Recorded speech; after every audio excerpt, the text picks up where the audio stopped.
All right, hello, and welcome to the first episode of our new podcast, the Town Chronicles. I'm your host, Michael Herbert, and this series is designed to bring more of your local government to you and your home. Each month, we are going to talk about important things happening in the town of Ashland, how they impact you, and most importantly, how you can get involved in shaping the town of Ashland for the future. Each episode, we're going to bring on one or two guests that are involved in different aspects of municipal government and get their perspectives on today's issues and a little bit about how they got involved in local government. Today, we have two very special guests, our Assistant Town Manager, Jen Ball, and Select Board Member Joe Magnani, our longest-serving Select Board member, I should say. And today's episode, we're really going to focus more on a retrospective of the last 10 or 12 years or so in Ashland, and really how we got to the place where we are today. And it's, like I said before, in the future, we'll talk about more current issues and talk about how residents can get involved in shaping Ashland's future. So, as I said before, my name is Michael Herbert. I'm actually the town manager here in Ashland and have been for the last 8 years. A lot of people may wonder what is a town manager, and really, at its core level, the select board and the town manager, they provide the executive leadership for the town of Ashland. Our select board acts as the chief elected body in town, and they appoint a town manager who functions as the CAO and the CFO of the community. So that's a little bit of my role. I've been fortunate to, I've been town manager for 8 years, but I've been here for almost 11. First, I was the assistant town manager and finance director. So I've been privy to a lot of changes happening in town, and actually have been fortunate enough to help be a part of a lot of that stuff. So, without further ado, Jen, welcome. Hello. Good to see you here, Joe. Welcome. Thank you for having me. Thanks for being here. Jen, you're the assistant town manager, and you're one of you were one of my first hires, and probably my most important. As I always commonly say, the right hand and the left hand of the organization. But you've been with me every step of the way since I've been town manager, and so you've seen a lot of things happening here in town and a lot of changes. But one of the things I really want to know from you is what has been, from a project perspective, what has been the most important one for you on a professional level? So I think that's a really hard question to answer. I think there's been a number of projects that I'm really proud of. And if I had to think of one, I won't be able to. So I'm thinking of sort of two that sort of rise to the top. One, Joe will be able to sort of speak to, as well as obviously the new public safety building, helping bring that project to fruition. It was incredibly complicated. It was incredibly valuable to the departments, but then also the community. And so that was really rewarding project, and it took probably 3 or 4 years of sort of time and effort. 3 or 4 years. I think you're being optimistic there. Right? Well, of my sort of full focus, I think that the community had worked on it for probably a decade. Oh gosh, yeah, it was. Joe, do you have any insights and thoughts about it? I mean, gosh, we really started working on this, I think, in 2017 when we started doing a site analysis. You're right, Michael, and a lot of that insight came from years of talking about having a new location and having a new building, and it progressed from. I mean, this started with Bob Gonfrati when he was the chief. Yeah, it was back in the 80s, right? Actually late 70s. Early 80s when that discussion started, because when we moved into the old police station, it was brand spanking new when we moved in. And the unfortunate thing was it was too small and not the right fit for the department. There was no future sight for, progressive thinking of having women on the department at that time, even though we had 3 women working full time as police officers and dispatchers and stuff. But unfortunately, there was no place for them to get dressed, this, that, and so there was no real thought and effort put into it. It was a design idea, and it became an architectural design more than a functioning police station. So that's how that started. That's how it worked. And Bobby Gonfrati was really, disappointed that they didn't have much say into that building as what we were able to provide for the fire and police department, their departments, and personnel that are working in that building. So, yeah, it was. Yeah, it's funny, when I was putting the guest list together for this first episode, I thought about it just from a perspective of who's been here the longest. But you're right, both of you have been instrumental in the public safety building, and again, that was a really critical project for the town. And I think one of the things I was most proud of as town manager is actually the votes that we took, or that the community took, to move this project forward. But it was also not just the public safety building, but it was the Mendez School, and both of them passed with almost 90% of the vote, pretty much the same. And I really felt like that was just highlighted the partnership that we have with the school department and the way we feel as like a community. And before we start talking a little bit more about projects and everything, I probably should have rewound the tape back a little bit to how we got here. So just let everybody know we're winging it here. We don't have a script, so we're doing the best we can. So if we jump from one place to another, just bear with us. But I think when I started here, one of the things that I found was that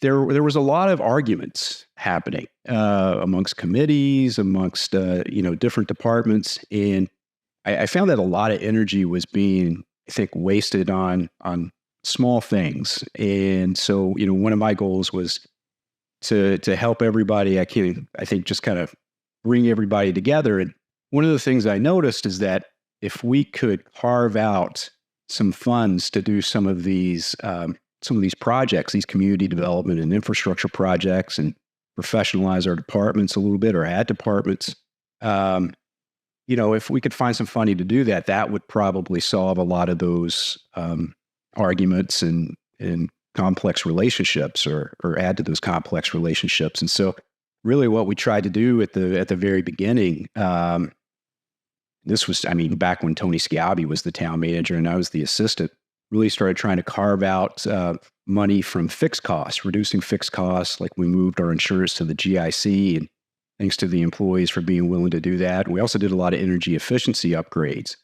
And that actually freed up the money to do a lot of the things that we're talking about, or that we're going to talk about today. But, in addition to the public safety building, Jen, you were heavily involved in the Riverwalk project, which I like to refer to as Ashland's first nice-to-have project. It wasn't necessarily steak and potatoes type infrastructure work, but maybe you can give a little bit of insight into what all went into that project and making it the gem that it is today.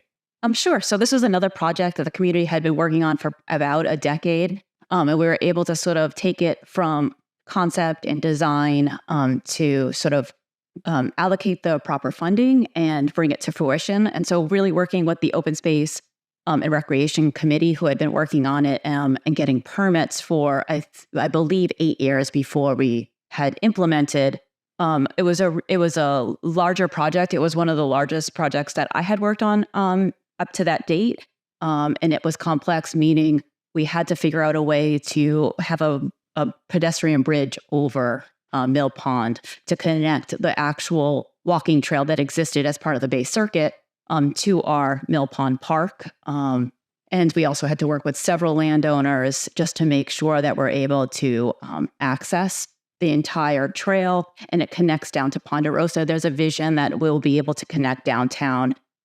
Initially, we were hoping to connect at the VFW and then maybe Marathon Park. And so we're sort of still looking at that. So we're finished phase 1. It's just a little over a mile. And there's a component that is ADA accessible that brings you to a beautiful observation platform so that everybody in the community can enjoy nature. I think one of the best parts of that project is that it was intended to invite people who would maybe not feel super comfortable going into many of the other trails that we have in town, whether it's either in the state forest the state park or the town forest. And so this is very accessible to anybody It's well used. I think there's been some really beautiful pictures. I think in the fall, it's the most beautiful with the bridge and the foliage and the park. And so I think it's really met its goal of bringing people to really appreciate the trail systems that we have in town, and sort of introducing a whole segment of people to just our beautiful natural resources. Yeah, and I think that project was, I think, 25 years in the making. I think Dave Foster, John Ellsworth, Rob St. Germain, I think back in the day, they kind of cut the initial trail, but and an open space and recreation committee kind of took the ball and got the first step of engineering done. And then, it was really up to us, I think, to kind of figure out how we're going to implement this and make it a reality. But you're right. You come downtown in the fall and you see so many people, and a lot of them from out of town. I know this just because I chat with them because, well, that's what I do, is talk. And, it's just become, I think, just that anchor point, I think, for downtown, especially in the fall. One of the things that is also coming is on the other side of that bridge next to the Historical Society. There was that observation platform. And so that just became a little bit too old to be safe. And so we're replacing that. But we've actually exposed the old sluiceway that fed the mill across the street. And so we're going to make that the walkway, the old sluiceway. And so that'll be pretty cool. Hope everybody enjoys that. But Joe, you've been around for so long. I'm trying to say that as respectful as possible. Yeah, you can say it. Not as old as dirt, but you've been around since for a bit, and you've seen a lot of changes here. But not just from a project perspective, but just a community perspective. What do you think's been the biggest changes you've seen since you've been on the select board? Well, thank you. I would say that the population has changed dramatically. I mean, the diversity of the folks that are coming in. With the Indian population, Russians population, very large on the west part of the town, southwest part of the town, in the condos area, and it's nice to have the diversity. It's nice to see more people of color coming into this community and being accepted. Where earlier, when I was younger, there weren't many families that of color in town, and you could count on one hand how many there were. But back in that day, I mean, the folks and the kids that were going to school, they didn't see anybody of color. They just saw a friend. They just saw a person. They didn't get into that. We weren't into this. And again, the radical movement in the late '60s, early '70s was very prevalent. So Martin Luther King and Bobby Kennedy, and the reform of racial reform was happening back then, right? And Ashland didn't have a lot of that, but they were able to live with each other in harmony, and there wasn't an issue. We never saw it as an issue growing up as kids in the school system or whatever. But that's probably one of the main things. And there was a lot of open space back then. Yeah, and unfortunately, there was a baby boom, and there was a population boom in this area. And it's still happening, more families are moving into town. So the open fields and the lands that we used to hang around in and play or whatever has been taken away. So it became a focus for several boards that I sat on to purchase some of that open space and keep it that way. You're starting with like Warren Woods. Warren Woods, right. Yeah. And then some of the properties that abutted the town forest along Oregon Road, Icolo property, north of Lincoln. Right. So, I mean, those areas in and of itself, I mean, that's nice. And I'm happy that we were able to do that because it brings back some, great memories of what Ashland used to be before it was all developed. And we're almost out to that capacity right now. I mean, we're getting very close to it. Yeah, the whole build out analysis, that's coming as part of the comprehensive plan, which is something that we'll talk about in a future episode. But Joe, I like to say that, sometimes our best work happens when things don't happen. And, you talk about purchasing of open space and to keep that land from being developed. And Ashland, actually, over the last 10 years, has spent over $10 million on open space protection and acquisition. And we've got, creative ways to, protect open space without just buying it. Like, so we found some very generous landowners who would be willing to put deed restrictions on their property if we bought abutting parcels as open space. And it's made, I think, a huge difference in town. But then people don't necessarily see that. They just know that it's not being developed. And sometimes they don't even realize that the town has acquired that property and protected it for posterity. Right. But yeah, open space has definitely been a big priority, I think, for the town, and that's something that we've seen in surveys and everything. And with population growth, you have children that are coming into the community, so your school system is going to be affected by that. They're going to need more space and more room. And then, the social aspect of children. And a lot of that social aspect comes with sports and activities.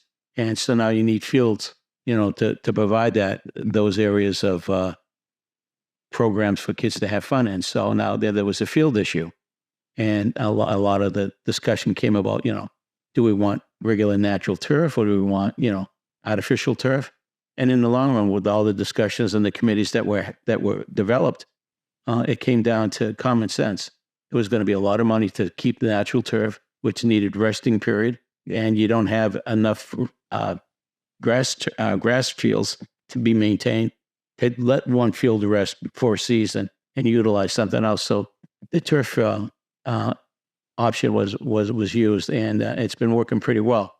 The unfortunate thing is there was a time when we didn't have someone maintaining the fields to the point renting the fields. And we lost many opportunities to, generate revenue. Yeah. Unfortunately, to maintain those fields. And now the other towns around us have developed their options to purchase, turf fields. So, the rental is not there as it was, 10, 15 years ago. So you always got to recalibrate, right? Oh, right. Yeah. Figure out, okay. You have to relook at everything as the plan. And then, okay, something goes awry, and then you have to kind of look at a contingency plan. And that's kind of where and unfortunately, we didn't do that. We were just initially hoping to get, fields available for the kids to be able to play. And so far, it's worked other than, the rental aspect of it. But yeah, and so now, I think it's safe to say that our athletic programs, especially the youth sports programs, have outgrown our current field capacity. And I know there's plenty of demand for new fields. Moving beyond infrastructure, though, we've changed a lot as an organization. And Jen, you've been a key part of that, and you lead a number of departments. I think we've added a few departments like HR. We've added an economic development department, but one of the things that we really worked hard on when we started working together was this human services and prevention program. And maybe you can talk a little bit about that and what that's meant to you, both personally and professionally, and how it's helped people here in Ashland. Sure. So when I came on, we had a youth and family services division as part of our community center. And so we always had a caseworker, and we had a longstanding food pantry that certainly meets, with the help of the emergency fund, the needs of people struggling with food insecurity. And that we've maintained that as a vital part of the new department. And so the department has really evolved. Initially, we brought on a licensed social worker and created a human services department that really was focused on sort of doing wraparound services for our most vulnerable residents that might struggle with housing, they might struggle with mental health, they might struggle with substance abuse or misuse. And we've grown that just in terms of now including prevention. So Decisions at Every Turn has been working incredibly hard in the community with school-aged prevention programs, and also really run by parents in town that really are focusing on education around substance abuse, and as sort of we've streamed through COVID, really focusing on mental health crisis and what that actually what that does to the adult population, and also how it leads to substance misuse and abuse. Mm-hmm. And so they were grant funded for 10 years, and they had a coordinator, and we've systematically sort of stepped off of that grant and incorporated Kristen French, who is now our Director of Prevention and Human Services, into the town. So I think that's a huge feather in the cap of decisions at every turn in terms of really institutionalizing prevention into our organization.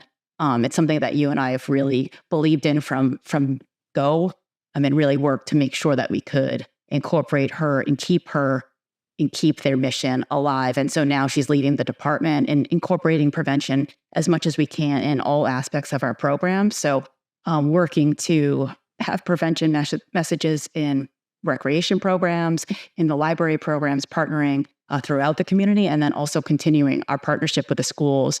We have a really strong partnership with both the middle school and the high school in terms of some of their campaigns. Human Services continues to grow and is incredibly busy. Oh, gosh, yeah. Really trying to deal with giant problems of housing, which obviously, there's a staff of 2.5. We have 2 full-time caseworkers. One is a licensed social worker and the other a caseworker, and then a part-time food pantry coordinator there. And really sort of working on housing, food insecurity, mental health, working with the police in terms of crisis intervention and their jail diversion program.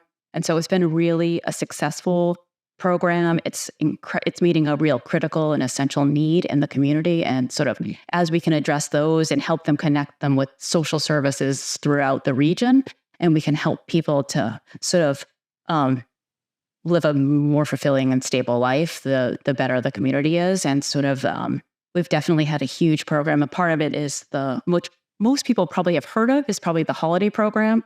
So that's really connecting donors within this incredibly generous community to families who may not be able to provide gifts for their children during the holiday season. And it's a really beautiful community building program in which we have, over 100 people being donors, meeting the needs of over 100, and I believe it was 120 families this year.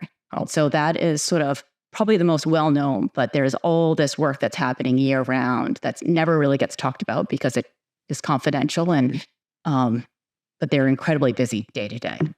Yeah. And Joe, just from your perspective, you've been part of the organization that's the town of Ashland for many years. First as an officer, for a couple of decades at least, right? And then as a member of the select board, there was a period of overlap there. But from your perspective, what do you think has changed the most among our organization? What's interesting is the fact that in some of the programs that Jen just talked about and mentioned, they actually started as grassroots programs when I was affiliated with the police department. We had drug prevention programs that, they were grant funded by state and federal programs. Those monies have since gone and dried up. So I'm happy to see that, Decisions at Every Turn has taken over what we used to do. And it was just one person. It was me, myself, and I that would go into the schools and do other things. Isabel Harrison, if you don't mind me mentioning her name. Of course not. She was very involved with the families. Isabel's a legend here. And she, some of the programs that she talked about, like the holiday program, Town Hall, you couldn't go downstairs because that was the main focus of all the gift drop-offs and everything down the cellar before the changeover was made. And so, everybody was part of that. Police, fire, even town employees would go down, they would wrap gifts or whatever, people would be dropping off. And that also was the home base for the food pantry as well. Especially now where I think Brittany's office and the office next to her. Brittany, our finance director. Sure, right. Yep. And the open, reference conference room A, which is now that call it the COVID. Yeah, the COVID headquarters. COVID headquarters, right? So, that was the area of concern where everybody would pile all the food and everything and get the baskets all sent out. And it was a whole town project. Firefighters, police officers would deliver the foods and Lions members would be involved. So, it makes me happy to see that these projects just didn't go by the wayside like the dodo bird. Right. They progress and have flourished into these great programs that are funded through town resources and the tax base. So when people say our taxes are too high, or they may be high, but when you think of all the social programs that have come out of this, it's heartwarming. Ashland is very special that way. We do what we have to do for those that are in need, and charity starts at home. And what else would be a place to have it continue, but what within the town itself? So I don't know if I answered that properly, but and I also think we cognitively sort of looked at and really were trying to be respectful of all the work that had been done. And so building off of the holiday program and, everybody in that department still talks about Isabel Harris and all the work that was done in the past. And then sort of building off of that to just try to make it, 1%, 10% better. I think even just changing the name from Youth and Family, which many other towns still maintain that. We sort of looked at, so if you're not a youth and you're not a family, we still want to make sure that they know that there is a place for them to go. And if they need assistance, we can still help them. There is a sort of direct correlation also to our senior outreach worker to make sure that the seniors are receiving the services that they need. We love the fact that it's at the community center, even if it's sort of, sometimes we're a little squished for space, particularly in the food pantry.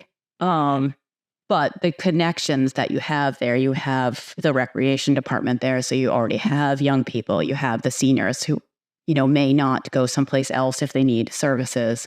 So it sort of does work, and it does feel much more community. And the holiday program still has, the fire department, the police department still participate and assist with that. We do have members of the Lions that are definitely volunteering their time. And so it's sort of building on all of that that happened in previous. But it comes in time. Maybe it's just like when you take a walk into the woods, sometimes you go in an area where no one's gone before. So you're the pathway, you're the first one to go through. So it's nice to see that progress. And now where it was a path, it's now a crosswalk, or it's a walkway, so people can utilize it more. There's more benefit to it.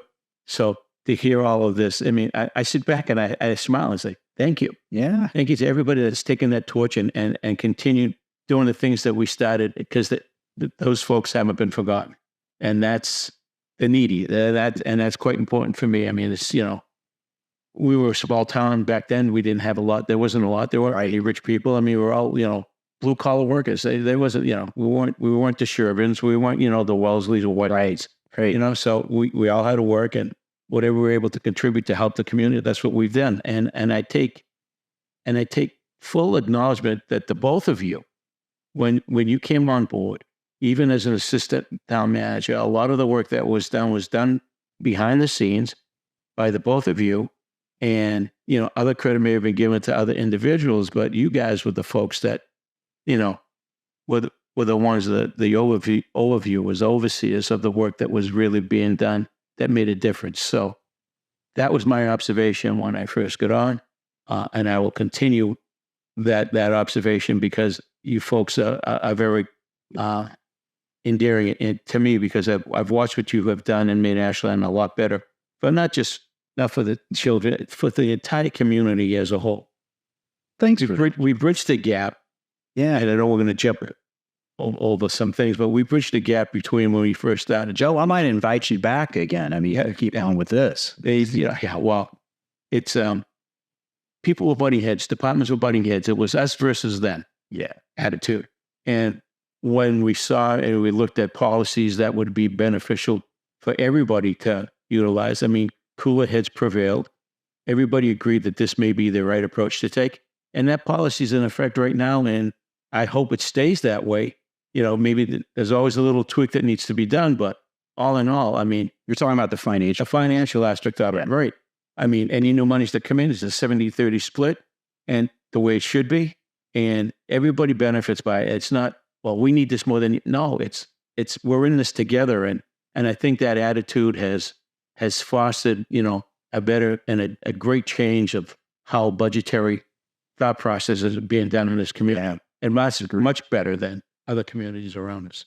Yeah, I would agree. I mean, we're fortunate to have great relationships with the superintendent and school committees and the finance committee. And, finance can be a little bit boring, but it's really kind of the foundation of any type of organization and any kind of public services, because unless you have money, you can't really do anything. You can't put cops on the street. You can't patch roads. You can't do some of these projects that we're doing. And so, yeah, that was a pretty important thing that we did, because, it also, not only did it carve out money for the projects that we're doing today, but it also started addressing our long-term liabilities. And so we're planning for the future as well, so we don't get caught off guard. And we're not totally kicking the can down the road. We're taking care of things like our OPEB liability, which is health insurance for retirees. It's a fancy name for that. And then also our rainy day fund, which has been key.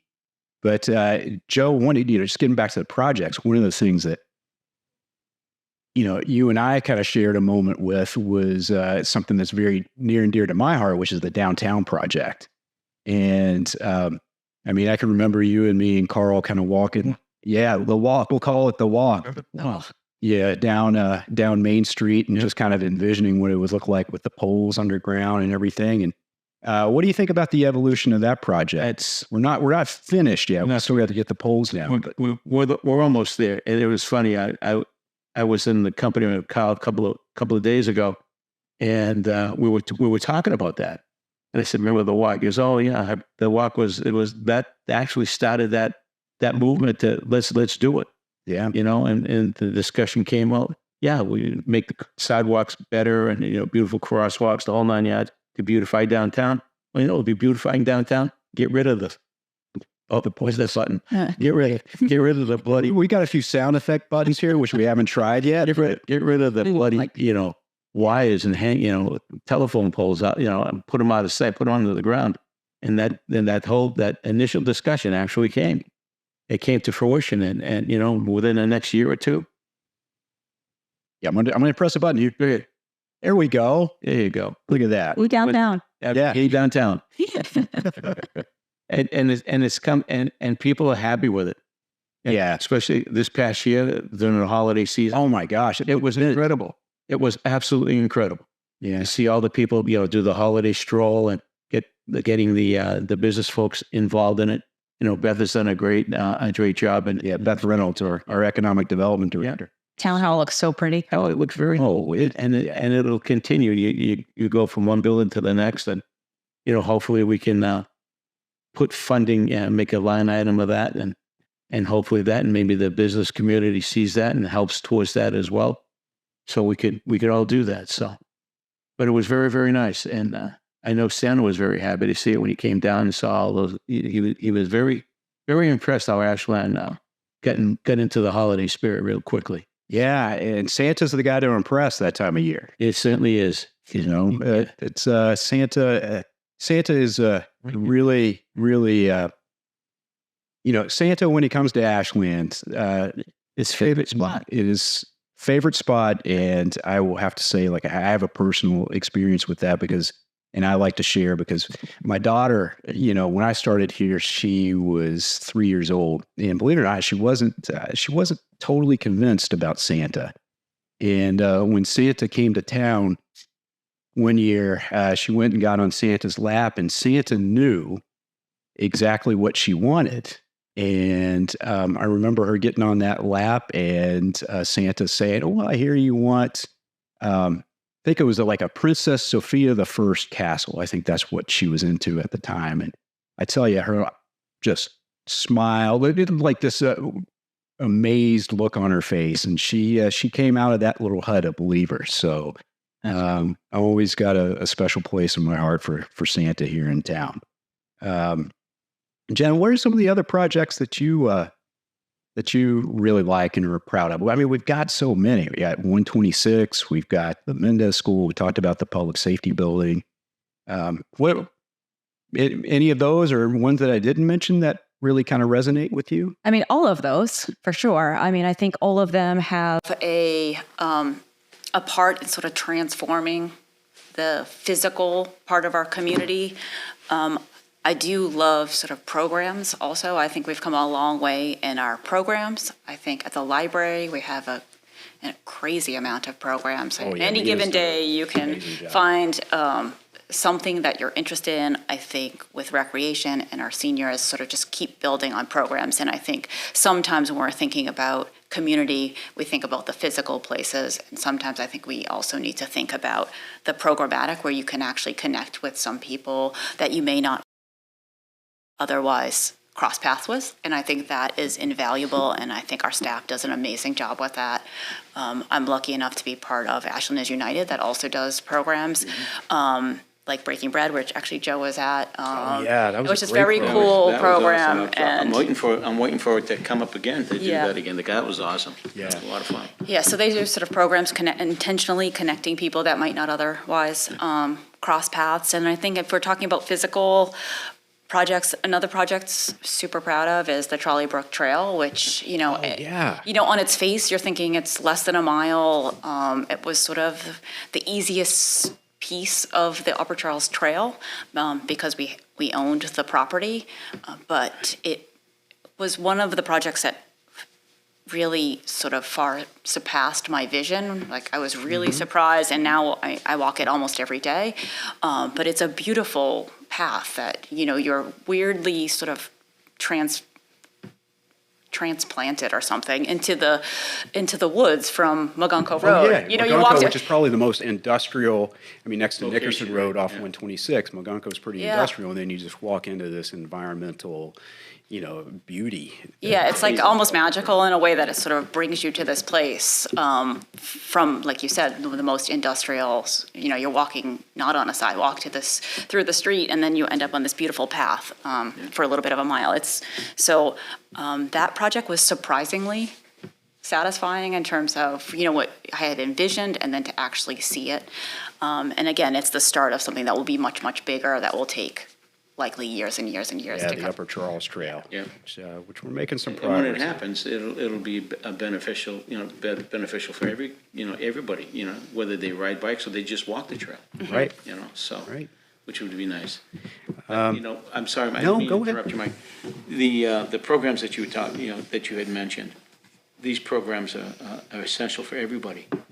Not just groups of individuals, but for every sector of our community, from children to the seniors. And without these programs, you can build great buildings, but if you have nothing to provide activities for these programs, for these buildings, like you said, the library, my God, I mean, going back and look at what we had for a library, and they were very limited with what we have. And, we had almost the size of this studio was the children's aspect of it, which was downstairs in a musty old, basement.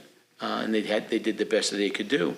But now today, you have a vibrant children's library that is just so full of activity. Oh, yeah. And no wonder why parents love it, and support it.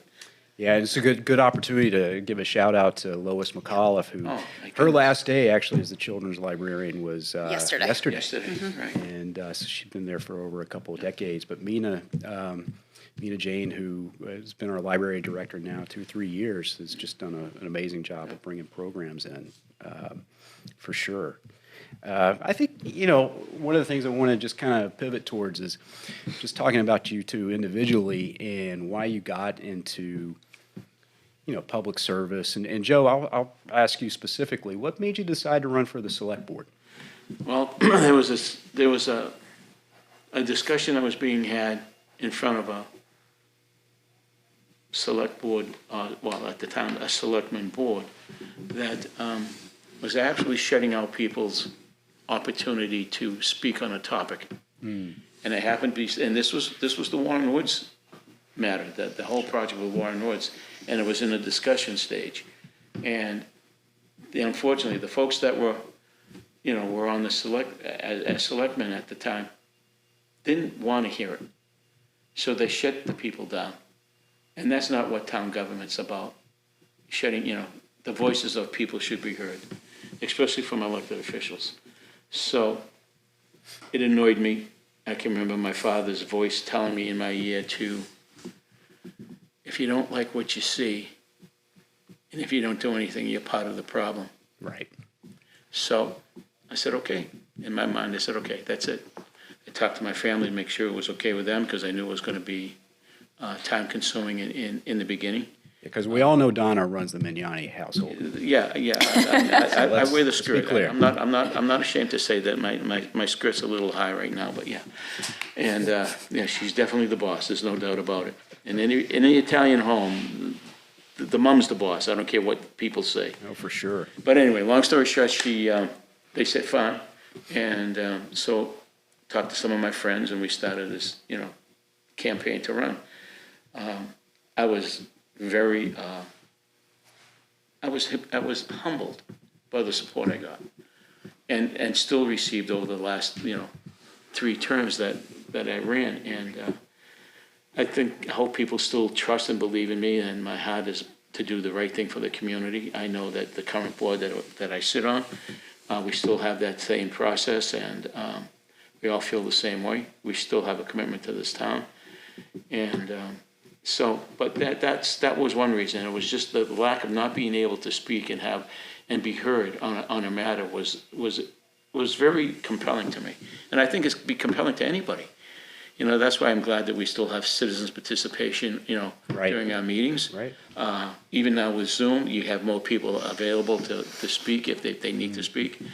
So, but that was one of the reasons. And then other issues that we talked about, the public safety building, that was a big concern for me for over the years, and I'm very thankful that we were able to complete that. And to the young lady sitting to my right, Jen, she was the brick and mortar of this whole project, because Sure. she was the procurement officer, and she did more work behind the scenes than in front of us. So, a lot of kudos to her for the work that was done. And we still have a couple more things left to finish on that, but Just a couple. pretty soon we'll be able to dissolve that committee, Yes. because we're all, That's right, Joe, of which you're the chair of. I should have mentioned that at the beginning. Jen kind of is the project manager, and Joe is the chair of the building committee. I was the spokesperson, the person that did all the work. Unlike Paul Kendall with the school committee group, school buildings committee, this young lady was the one that did all the work. Well, Jen did a lot, but don't discount the role that you had, Well, for sure. For sure. She gave me the latitude to do that, so thank you. But yeah, Jen ran a tight ship on that project for sure. So Especially with those people that were in the project and building the building itself. Right. You had site supervisors and stuff, but yeah, they would come to her, and Jen would make a quick phone call or two. oh, for sure, yeah, and then things would happen for sure. Jen, what about you? I mean, so just a little bit for those of you that know. Well, you wouldn't know, the history. Jen and I have known each other for, 12, oh God, no, it's 14 years now, right? So we both worked at the city of Lowell for a while, but, you had been there for a while by the time I started in Lowell, but what got you into public service? So I think I've always been sort of driven for community impact. So in Lowell, I actually had a very different role. I worked within the police department, really building programs. And so again, I think that's part of the reason why I think programs are so important. I saw that sort of the transformation it can have in an urban environment, and how much reach really small programs within one department could have. I moved to the state for a number of years. About 7 years, I worked for the Commonwealth and under the Executive Office of Public Safety and Security. And what drove me back is sort of the distance you have when you're in the state from actual community, and people, and sort of seeing any impact that anything that you're doing is making on a day-to-day basis. And so sort of driven back to come to a community and sort of put all of my energy into sort of helping transform a community. And I think Ashland has been really welcoming to me. And so I feel like all the work that I tend to be behind the scenes, sort of intentionally, but I can also see the change happening, and that's really fulfilling for me personally. And so I didn't have that necessarily when I was working on policy work. Even some of the real work that we were implementing, sort of essential services at MEMA, you don't actually see what's happening on the ground, and I think that's really important, and you can't get that anywhere else. And I really do love the sort of small town feel that Ashland still has, as opposed to some of the more urban areas that I've worked in, because you can really sort of be pretty flexible in some of the programs and some of the larger projects that we've worked on. Yeah, cool. And I mean, I would say, I mean, one of my greatest blessings is actually getting to work with both of you, I think, and just the commitment that you bring to it, to the jobs, and the time that you put in. Joe, I mean, you're in a volunteer role, and you put in probably 40-hour weeks, and Jen, you know, you definitely put in 60, 70-hour weeks.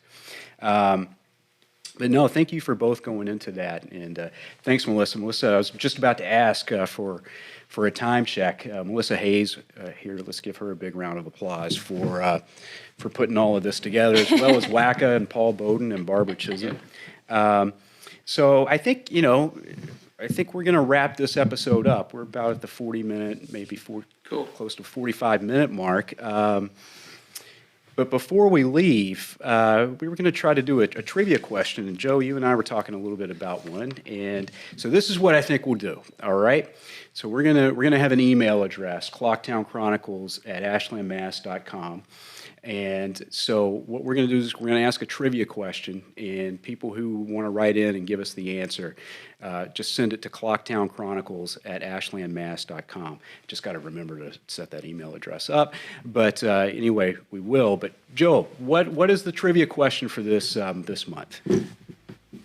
So the trivia question this month, I have to be very careful because I don't want to give it away. But there was a project that was done in the early 20s, and it was a WPA project. So for the folks that were born and raised in Ashland, and even some of the newer ones who have done their history research, where was the WPA project done in Ashland? So there was one WPA project? There was one WPA project done in Ashland, and it was for the entire community. That's the hint. Okay. It was done for and where was it? Interesting. So, yes, what was the WPA project in Ashland, and where was it? If you have the answer to that, write us at clocktownchronicles@ashlandmass.com. Folks, that's going to be it for this episode, our first episode, our inaugural episode. I want to thank both of my guests, Jen Ball and Joe Magnani, for being with us today and just explaining a little bit about their history here and kind of a recap of the last 10 or 12 years.